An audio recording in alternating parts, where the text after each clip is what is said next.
ఏ రకంగా వ్యవహరించింది వైసీపీ అధికారంలో ఉన్నప్పుడు, అధికారాన్ని కోల్పోయిన తర్వాత కూడా అనే విషయం అందరికీ తెలుసు. మొత్తం అదే పనిగా అసభ్యకరమైన పోస్టులు పెట్టడం, దాన్ని ముందుండి నడిపించింది సజ్జల భార్గవరెడ్డి అన్న విషయం అందరికీ తెలుసు.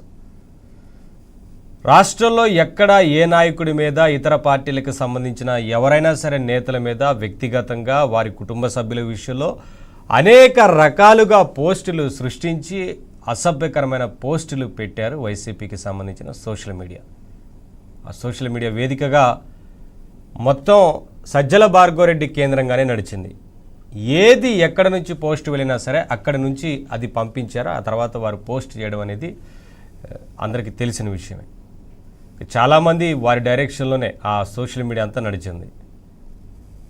సోషల్ మీడియా వేదికగా ఎంతోమంది టీడీపీ నేతలు కావచ్చు, బీజేపీ నేతలు కావచ్చు, జనసేన నేతలు కావచ్చు, వారి వ్యక్తిగత విషయాల గురించి, వారి గురించి మాఫింగ్ ఫోటోలు రకరకాలుగా ఆ పోస్టులు పెడుతూ వైసీపీ ఎంకరేజ్ చేస్తూ వచ్చింది.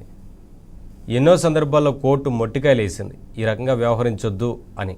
అయినప్పటికీ వినకుండా అదే రకంగా సోషల్ మీడియాలో పోస్టులు పెట్టారు. చాలామంది మీద కేసులు నమోదవుతూ వచ్చాయి. కొంతమంది విచారణ ఎదుర్కొన్నారు, కొంతమంది అరెస్ట్ అయ్యి జైలుకు కూడా వెళ్ళారు. అయితే సజ్జల భార్గవరెడ్డి విషయంలో మాత్రం ఎందుకు ప్రభుత్వం ఆలస్యం చేస్తుందన్న ప్రశ్న వచ్చింది. ఇటీవల నమోదైన కేసులకు సంబంధించి పోలీసులు నోటీసులు ఇచ్చి విచారణకు పిలిచారు. మరి ఇప్పుడు కొంత విచారణ వేగం పుంజుకున్నట్లు కనిపిస్తూ ఉంది. ఇప్పటికే పులివెందుల పోలీసులు ఎదుట విచారణకు హాజరై అక్కడి నుంచి మదనపల్లి పోలీసుల ముందు కూడా విచారణకు హాజరయ్యారు.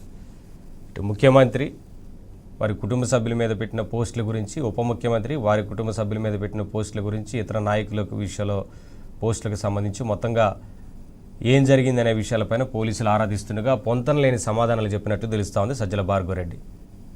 ఆధారాలు ముందుంచి ఎక్కడి నుంచి ఎందుకు వెళ్ళాయి, ఈ పోస్టులు ఎవరి నుంచి ఎలా వెళ్ళాయి, ఎవరు ఎంకరేజ్ చేస్తున్నారు లాంటి అనేక విషయాలకు సంబంధించి ఆధారాలు ముందుంచి ప్రశ్నించిన తర్వాత ఇంకేం చెప్తారు? అందరికీ తెలిసిన విషయమే కదా. సో అలా పోలీసులు ఒక్కొక్కటి ముందుంచి అన్ని ఆధారాలు బయటపెట్టి ముందుంచి ప్రశ్నిస్తున్నట్లు తెలుస్తూ ఉంది. ఇంకా విచారణ మరొకసారి కూడా పిలిచే అవకాశం ఉంటుంది. చాలా ఈ పోస్టులకు సంబంధించి ఇతర ప్రాంతాల్లో కూడా కేసులు నమోదై ఉన్న నేపథ్యంలో వాటన్నిటికి సంబంధించి కూడా పోలీసులు విచారించే అవకాశం కనిపిస్తూ ఉంది.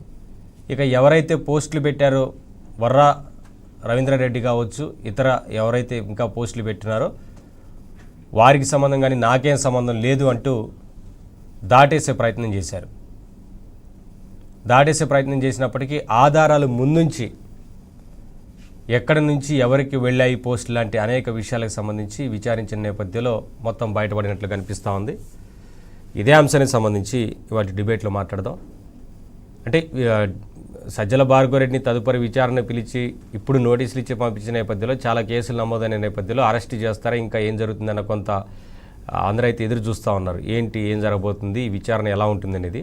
ఇదే అంశానికి సంబంధించి వాటి డిబేట్లో మాట్లాడదాం. డిబేట్లో పాల్గొంటున్నారు కృష్ణకాంత్ గారు, బీజేపీ అధికార ప్రతినిధి, దుర్గా కుమార్ గారు, సీనియర్ జర్నలిస్టు, రాజకీయ సామాజిక విశ్లేషకులు, అలాగే సప్తగిరి ప్రసాద్ గారు, టీడీపీ